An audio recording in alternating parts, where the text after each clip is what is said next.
Hey, good afternoon, everybody. Happy Sunday. Hopefully, everyone had a great week. So, it's my video response for this week's discussion on the worst effective leader, so to speak. So, I'm gonna go ahead and kick things off. So, for this video, I'd like to talk about the worst leader I've ever worked with. I kind of refer back to the Marine Corps a lot. I had a lot of tried, true, and tested experiences that kind of like relate to not only currently but previously, and I can help pass some of those lessons learned forward to some other folks. But to really talk about it, there was this staff sergeant who was my direct supervisor. So ironically, kind of the bottom line up front is I was placed in charge of him due to his kind of lack of understanding of his billet as a radio supervisor, and more importantly, like his leadership, attributes. So from the start, he lacked that technical knowledge or leadership fundamentals, needed for that particular role. So I had to kind of retrain him, on the basics of tactical radio operations and communications planning. Some skills that at that time, like he should already been second nature to X amount of years and the rank being held. So what made it ineffective?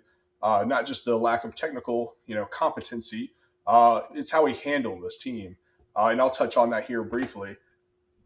So one of his worst tendencies, and from my viewpoint, was taking credit for work, from his subordinates, including myself. So we'd spend long hours, troubleshooting different networks, preparing communication plans, and then also conducting training in this whole mix.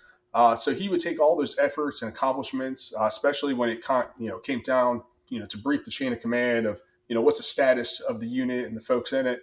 Not once, did he recognize, any of the Marines that contributed to those works or sole-handedly did it. Um, but he took it and just ran with it as kind of his own effort and his own initiatives and accomplishments. So even worse on this, he would take that information and then he would proceed to write up awards based on those accomplishments that were done by others. So essentially, kind of inflating his record of achievements that he didn't earn. So meanwhile, he never submitted award recommendations for Marines under his charge. That kind of a self-serving behavior kills morale. It killed, and eroded the trust of the ones in the unit there. So it made it difficult for junior Marines to see the point, going above and beyond when their efforts weren't being recognized. So from a developmental standpoint, he offered no mentorship, feedback, or leadership, by example. So his career stagnated a lot. Despite serving 20 years, he retired as a staff sergeant, a rank in which many would get 8 to 12 years in, depending on your performance and job and, a whole other, category of things.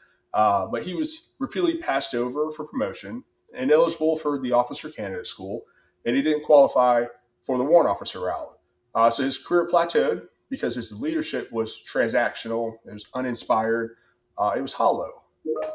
So, kind of looking back, I think his failure as a leader stemmed from complacency, lack of accountability, and unwillingness to grow.